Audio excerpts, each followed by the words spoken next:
I'm going to show you how to polish a piece of copper jewellery. So this is the one I made in a tutorial for the runic symbol pendant of Orthala. Having created this, it could be okay to use as it is, but if you want to just give it that extra bit of polish, that extra bit of shine, I can show you how. You don't need to do all of these things. You could simply do it with some really fine wire wool. I always start with that, and you can stop there. But if you happen to have a rotary tool and some polishing compound, I would use that. I got this, I'm not advertising in any way, shape or form, but I got this so cheaply from one of our local stores called Action. It was, I think it was less than a tenner. I think it was about 10 euros.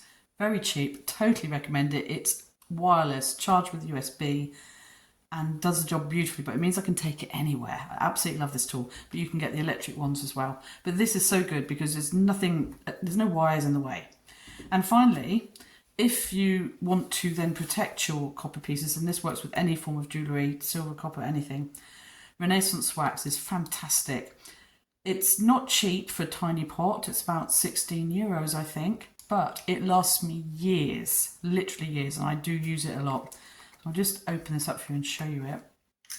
I keep a tiny little cloth in there, and it's a mineral wax. I just get a tiny bit on. This is the last part of the polishing. It smells horrible. It's petrol based. It comes from a petroleum residue. Refined waxes blended to a formula used by the British Museum and restoration specialists internationally to revive and protect valuable furniture, leather, paintings, metals, marble, ivory, many other surfaces, both housed and exposed to weather. It freshens colours and imparts a soft sheen. So what this does is it will help your piece not to oxidise so quickly. So that's our final piece. Again, not obligatory by any way, shape or form, but if you fancy getting some and you've got a lot of jewellery, or you do a lot of jewellery making, this is brilliant stuff. Totally recommend it. So let's start at the beginning. Wire wool. And basically all I'm going to do is rub the piece over with the very, very, very, very fine wire wool. This is a 00 wire wool, and get as many of the scratches off that I don't want as possible. Don't need to do too much because I've already actually done quite a lot of this before I hammered it. So you can do both sides.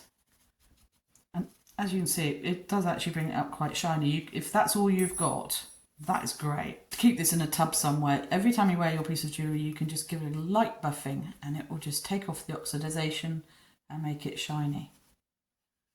So just give that a light coating, a light rubbing. We'll do the top bit as well. Okay, so you could say, I'm done with that, I'm happy with that. Wipe it off with a cloth.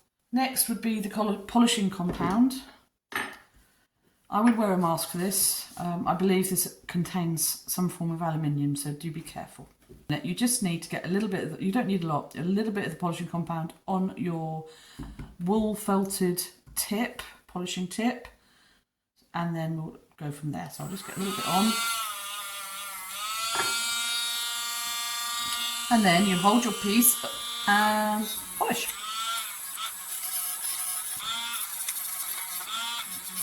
As you can see, it's already shining that beautifully. I would also recommend probably wearing gloves, maybe. Although I'm not very keen on wearing gloves when something's going around. I've done that before and caught them on there.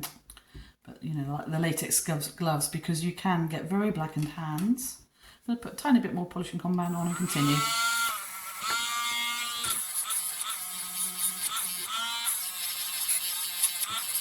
I just want to show you how that's brought that up. So you can do this for as long as you want. Do be aware that this will warm up the metal. So every now and again stop anyway, just let things cool down, because the friction heats the metal up. I hope you can see that's catching the light. I hope how much shinier that is. So the more you polish with this, the shinier it will become, and it will remove some of those very, very fine scratch marks. So I'm just going to continue now on time lapse until the next part.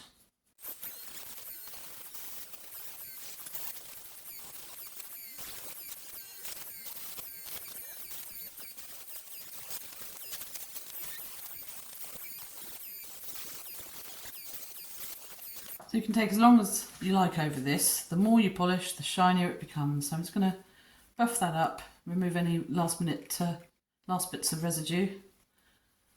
Most of it's on my hands, I think. Now you could leave, again, if you don't have the Renaissance wax, that's where you stop. And if you want to keep your piece from tarnishing too quickly, store it in a airtight bag, like one of those tiny little Ziploc bags you can get for jewellery. I think there's for spices as well, but you know the sort I mean, sure. And that will stop the air getting, because it's air that causes your copper and silver to tarnish. But if it's tarnished, you just can do, again, back to the wire wool if you wish, or if you've got your rotary polisher and some compound, give it another polish every time you want to wear it to show it off to its best. Now, it's nice and shiny now, so this is the point. I'm going to put the Renaissance wax on, and this should help prevent it from tarnishing quickly. So with this, you need literally the tiniest amount. You can put it on with your fingertip, or you can put it on with a little cloth. That's why I keep a little cloth in there, because basically I just put a tiny bit on. Oh, it really smells. It's yeah, petroleum based, I believe, and it's quite whiffy. Keep the lid on. Cover your piece in the polish, front and back. A little goes an awfully long way. Okay, so you just need to do that, and it's dry within about a minute. Not even that, it's probably dry now. So you just let that dry off. By the time I've popped the little cloth back in and tucked it away, it'll be dry enough to polish. So this is a clean, it's probably not soft enough, but a clean cloth. Nice soft cloth. Keep one specially for your Renaissance wax, and just buff that up to bring back the shine. And don't forget those. If you're particularly sensitive to smells, then I would skip this polish, because it is quite strong smelling. It doesn't, I don't smell it once I've polished it off, but when you open up that tin, it was like, it's a bit whiffy. Maybe it'd be a very good idea to be doing this outside, or very well ventilated space. There we go, nice and polished now, and ready to have its cord attached.